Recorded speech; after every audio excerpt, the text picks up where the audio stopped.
Let's talk about this tournament coming up. Big one for you guys, finishing out this fall season, trying to hit your stride as you finish it out. Some great competition down there too. Just talk about this upcoming tournament for you guys. Well, this is a fun tournament for us. This is one of the best college events in the country, and it's got one of the best fields. And it's on a golf course that has a lot of mystique, kind of coolness to it. A lot of tour players live down at Isleworth, and it's a very exclusive community. So it's one of the college events that's in high demand to the teams. And with this field, it gives us a chance to play against the best teams in the country again and finish out our fall and see if we can finish on a good note. And you personally, big honors coming your way as far as the Hall of Fame induction. Has it hit you yet? What's it feel like to say, you know, I'm a Hall of Famer? Yeah, it's pretty cool. I talked to the PGA today about some questions about it, and I'm starting to get my thoughts together. And it is a pretty cool thing. I'm very humbled and very lucky to be a part of that thing, and to go into it with some great players is going to be fun. And I think I was telling people earlier, I think it's, you know, it's just not playing for me. It's just not coaching. It's a combination of the two. And there's been a lot more better players than me over the years out of Illinois. But you know, when you combine what have been done professionally, golf-wise, along with coaching, it's been a pretty good combination. And I think it's been a good combination for me. It's been something that has helped me be, you know, enjoy both. And when you enjoy both, when you enjoy what you're doing, you're going to do well at it. The golf program here is so well known, so well respected. What has it done for you as both a golfer and a coach, you know, moving forward in your life? Well, it's given me a lot of pride. We've worked hard at this thing. We still work hard at it. You know, we've had a recruit on campus today talking about the same thing, and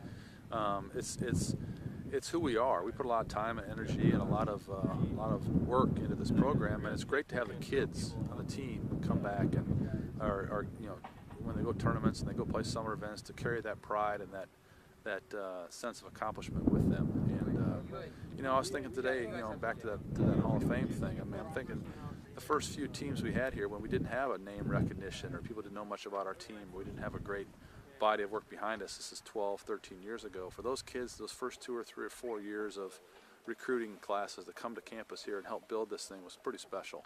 And a big thanks needs to go to those guys for helping us start this thing. I mean, these guys are playing well, and it's been a good 5, 6, 7 year run now. But back then, they were laying the foundation of it. And for those guys to come here and have trust and faith in us that we were going to do something and try to build something special, that's pretty cool. And those kids, those guys, now men, you know, having successful lives themselves, probably deserve a lot of credit. How do you evaluate the fall?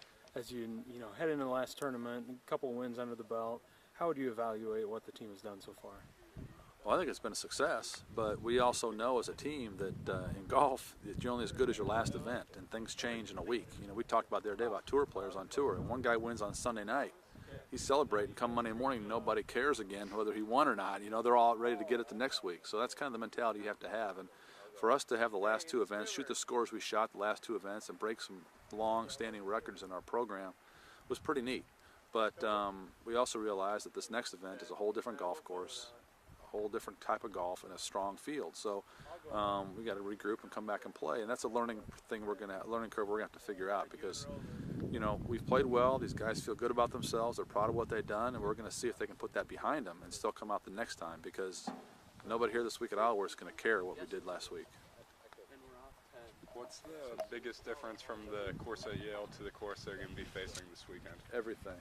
It's the total antithesis of Yale. I mean, Yale was soft and short and some difficult greens, but they were slower. Isleworth's going to be firm and fast, Bermuda grass, long golf course. It's going to be totally different. And how have you been preparing differently this week? It's hard to do that around here, but we've done some stuff on the greens and tried to emulate as much as we can, but it's difficult when you go into a different grass, a whole different type of golf course. So it's going to be a challenge for us. We're going to have to play well to have a decent finish. And do you consider this like a preparation for the NCAA championships in the spring?